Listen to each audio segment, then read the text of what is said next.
আচ্ছা, আমি কল দিতেছি। হ্যালো। হ্যাঁ হ্যালো, কই তুই? এই যে আমি একটু বাইরে আসছি। হ্যাঁ, কি হয়েছে বল। ওই রুমের মধ্যে ভাইয়ে আইছে, দাদাই আয়। আচ্ছা দাঁড়া, আমি আসতেছি, দাঁড়া, 2 মিনিট লাগবে, আমি বাকালাতে আইছি, আসতেছি। আচ্ছা ঠিক আছে আয়। আচ্ছা আচ্ছা ভাই, বাইরে বসতে বল, আমি আসতেছি। আচ্ছা ঠিক আছে আয়, ভাইয়ের লগে কথা কও। ভাই কি কয়?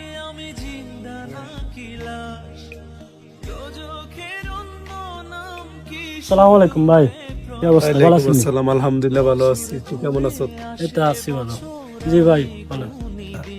এ আমার নতুন লোকগুলো কালকে দিয়ে গেছি। কি হয়েছে নতুন লোকের সাথে? নতুন লোকের সাথে কি হয়েছে বলতে ভাই, কালকে নতুন লোক যেটা দিয়ে গেছেন না, ওটা আসছিল, আসি মানে আমার এখানে শুয়ে আছে।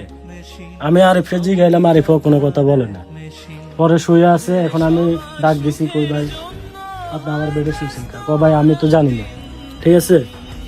পরে আমি বললাম যে এটা আমার বেড, আপনি এখানে ঘুমাইন না, আপনি অন্য বেডে যান, যদি কোনো বেড খালি থাকে অন্য বেডে যান, ঠিক আছে। পরে আমি উঠে দিছি, রে উঠে গেছে।